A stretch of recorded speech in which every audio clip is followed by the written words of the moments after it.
আমাদের মাননীয় পররাষ্ট্র উপদেষ্টা তৌহিদ সাহেব অকপটে স্বীকার করেছেন যে সীমান্ত রাষ্ট্র বহির্ভূত শক্তির নিয়ন্ত্রণে চলে গেছে। এই যে স্বীকারোক্তি, এর মানে কি? এর নেগেটিভ ফলাফল কোথায়? ওনাদের শাসন ব্যবস্থার নিয়ন্ত্রণ কোথায়? ওনারা সীমান্ত রক্ষা করতে ব্যর্থ কেন? আর এই সীমান্তকে অরক্ষিত অবস্থায় রেখে একটা দেশ পরিচালনা করার মাহাত্ম্য বা প্রয়োজনীয়তা কী? তারা কেন ক্ষমতাকে আঁকড়ে ধরে এই দেশের আইন শৃঙ্খলা, এমনকি পরবর্তীতে যত ধরনের অনিয়ন্ত্রিত ব্যবস্থাপনা তৈরি হচ্ছে বা হয়েছে, তার দায়ভার কে নেবে?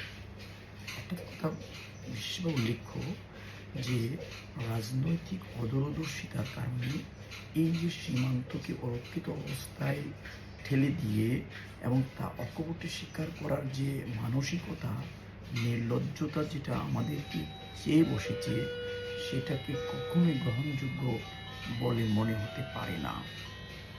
একটা দেশ, তার প্রধান নিয়ন্ত্রণ কার্যক্রম হল সীমান্তকে রক্ষিত অবস্থায় নিশ্চিত করা, অর্থাৎ সীমান্তের নিয়ন্ত্রণ সর্বাবস্থায় নিজের হাতে রাখা। সেই সীমান্ত নিয়ন্ত্রণের জন্য যে যে কার্যক্রমগুলো করতে হয় তা গুরুত্বপূর্ণ বা গুরুত্বের সাথে তা বিবেচনা করা। নিয়ন্ত্রণ ব্যবস্থাপনা বিভিন্ন উপায়ে হতে পারে।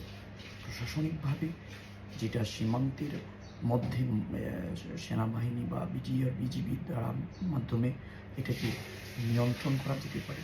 আরেকটা হলো পররাষ্ট্রনীতির কূটনৈতিক সুসম্পর্কের মাধ্যমে।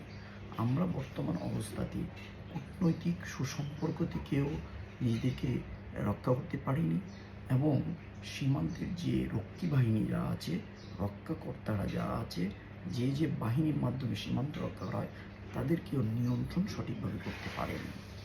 এই না পারার যে অপারগতা, এটা শুধু মৌখিকভাবে স্বীকার করলেই কি সমস্ত দায়ভার এড়িয়ে যাওয়া যায়, নাকি এর বিষয়ে প্রয়োজনীয় পদক্ষেপ নেওয়ার জন্য সঠিক উদ্যোগ গ্রহণ করা যায়?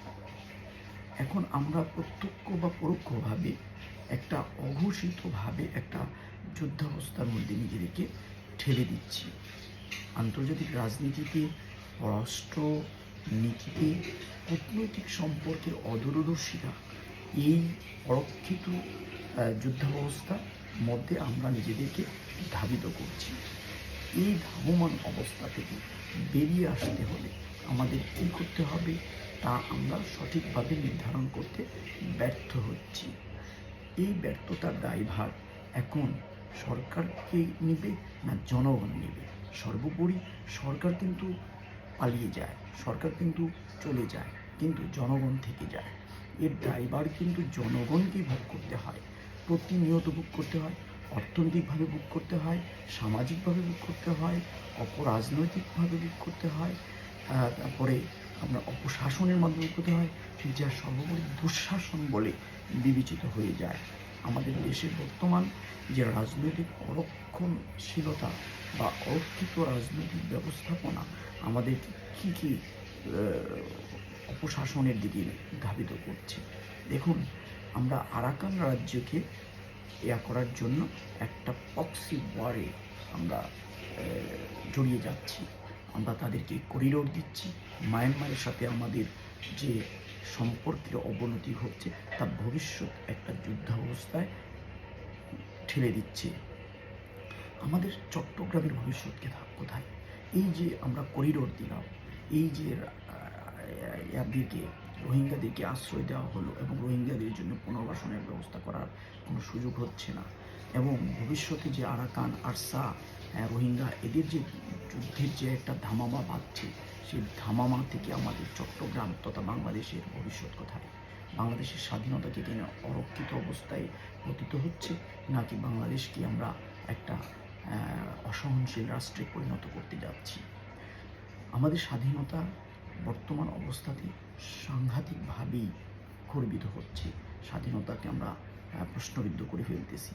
রাজনৈতিকভাবে প্রতিহিংসা পরায়ণতার কারণে প্রতিহিংসা রাজনৈতিক ব্যবস্থাপনার কারণে আমরা আমাদের ভবিষ্যৎ স্বাধীনতার যে ভোগ করার যে সুযোগ সম্ভাবনা অতীতে যা ছিল, বর্তমানে যা আছে, তা আমরা হারিয়ে ফেলতে যাচ্ছি। এই স্বাধীনতাকে খর্ব করার ক্ষমতা কোনো সরকারের নেই। কোনো সরকার তার নিজস্ব চিন্তা চেতনা এই ধরনের অরক্ষিতভাবে দেশকে ঠেলে দিতে পারে না। তারপর আমাদের অর্থনৈতিক, রাজনৈতিক এবং সামাজিক যে বিপর্যয়গুলো ঘটছে, সেই সামাজিক বিপর্যয়ের থেকে মুক্তির জন্য আমাদের কী করতে হবে, কোন কোন পার্সপেক্টিভগুলোকে করে এই বিপর্যয় থেকে রক্ষা করা যায়। অসহিংস সিদ্ধান্ত দেশকে কখনো শান্তি দিতে পারে না। আর এই কারণে দরকার একটা রাজনৈতিক সরকার, নির্বাচিত সরকার, যার দায়বদ্ধতা থাকবে সকল মানুষের কাছে, জনগণের কাছে। বর্তমান সরকার কিন্তু সেই দায়বদ্ধতা বাহিরে, তারা দায়বদ্ধতা এড়িয়ে যাচ্ছে, বিভিন্ন ধরনের অসংলগ্ন, অসামাজিক, অপ্রয়োজনীয় সিদ্ধান্ত তারা নিয়ে নিচ্ছে। এতে জনগণের সায় কতটুকু আছে তা যাচাই করার প্রয়োজনীয়তাটা কোন পর্যন্ত বোধ করছে না।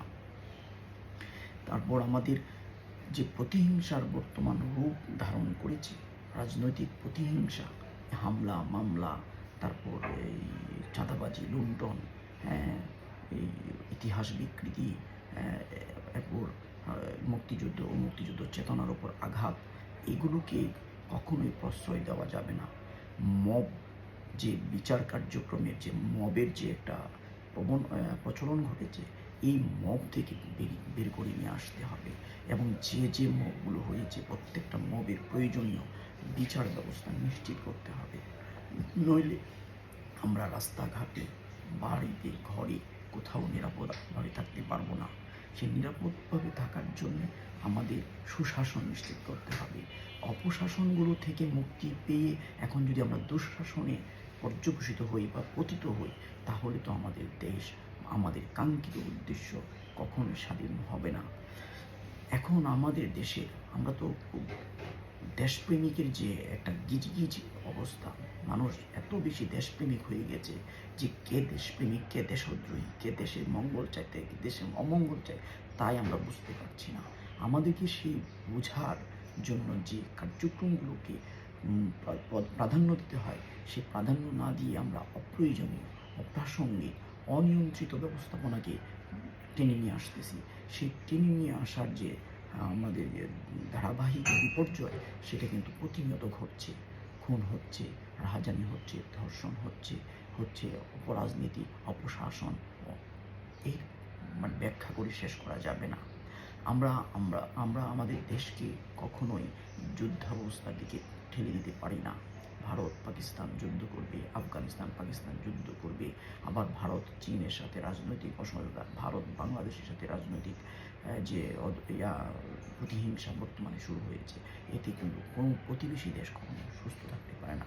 এর প্রয়োজন পররাষ্ট্রনীতির সঠিক ব্যবহার, কূটনৈতিক সুসম্পর্ক সৃষ্টি করা এবং মায়ানমারের সাথে আমরা কোনোভাবেই নতুন করে কোনো যুদ্ধ বা যুদ্ধাবস্থায় বা তাদের সাথে আমাদের প্রতিহিংসা পরায়ণ কূটনৈতিক সম্পর্কের কোনো সুযোগ নেই। রোহিঙ্গা, আরাকান, আরসা, এদেরকে আশ্রয় দিয়ে নতুন রাষ্ট্র গঠন করার প্রয়োজনীয়তা বাংলাদেশের বর্তমানে নেই। বাংলাদেশের প্রয়োজন অর্থনৈতিক সমৃদ্ধির জন্য কাজ করা, শিল্প বিপ্লব ঘটানো, মানুষের মধ্যে সহনশীল রাজনৈতিক এবং পারিবারিক বা সামাজিক বন্ধন সৃষ্টির প্রয়োজনীয়তা করা, দেশের যে অমানবিক, অমনুষ্যত্ব বা মনুষ্যত্বহীনতা যে ব্যাপক বিস্তার ঘটছে, তা থেকে ফিরিয়ে নিয়ে আসা, শিক্ষা ব্যবস্থার আমূল পরিবর্তন, রাজনৈতিক ব্যবস্থার আমূল পরিবর্তন, শিল্প ব্যবস্থার আমূল পরিবর্তন দরকার। আমাদের মানুষের, আমাদের জনগণের সঠিক সুন্দর সুশাসন নিশ্চিতের জন্যে আচরণগত দিককে প্রাধান্য দিতে হবে। শিক্ষা ব্যবস্থায় সেই দিককে বিবেচনা আনতে হবে। আমরা একটা অপরাজনীতির দিকে ধীরে ধীরে এগিয়ে যাচ্ছি। আমরা সেখান থেকে বের হতে হবে। নির্বাচন লাগবে, দেশে নির্বাচন হতে হবে, যে দরকার সরকারি ক্ষমতা আসুক, তার দায়বদ্ধতা থাকবে। সেই দায়বদ্ধতা থেকেই আমাদের দেশে গণতন্ত্র প্রতিষ্ঠা করতে হবে। পূর্ববর্তী প্রতিটি সরকারের মতো আমাদের যদি একই বাসনায় প্রতিটা সরকার এগিয়ে যেতে চায়, তাহলে আমরা কাকে স্বৈরাচার বলবো, কাকে আমরা স্বৈরাচার বলবো না, সেটা থেকে আমরা বুঝতে পারবো না। আমাদের বুঝতে হবে স্বৈরাচারী মনোভাব থেকে বেরিয়ে এসে সুশাসন নিশ্চিত করবে গণতন্ত্রের পূর্ণ বিকাশ ঘটানো। সেই গণতন্ত্র পূর্ণ বিকাশ ঘটানোর জন্যে প্রয়োজন সময়ের সাথে সাথে নির্বাচন ব্যবস্থাপনা এবং নির্বাচনের মাধ্যমে নতুন সরকার গঠনের প্রক্রিয়া তৈরি করা। 5 বছর ক্ষমতা এক্সটেনশন করার মানসিকতা নতুন স্বৈরাচারী মনোভাবের একটা ব্যাপক প্রকাশ। সেই নতুন স্বৈরাচারী ব্যবস্থাপনায় আমরা যেতে চাই না, আমরা কাউকে দিতে চাই না। আমরা চাই সুশাসন নিশ্চিত করবে ভবিষ্যৎ সুন্দর বাংলাদেশ গঠনে এগিয়ে যেতে। আমরা কাজ করব দেশের জন্য মানবিকতা, মনুষ্যত্ববোধতা, সহনশীল রাজনৈতিক স্থিতিশীলতা আনয়ন করার জন্য আমাদেরকে প্রতিনিয়ত কাজ করতে হবে। সেই কাজের ধারায় আমাদেরকে এগিয়ে যেতে হবে। আসসালামু আলাইকুম।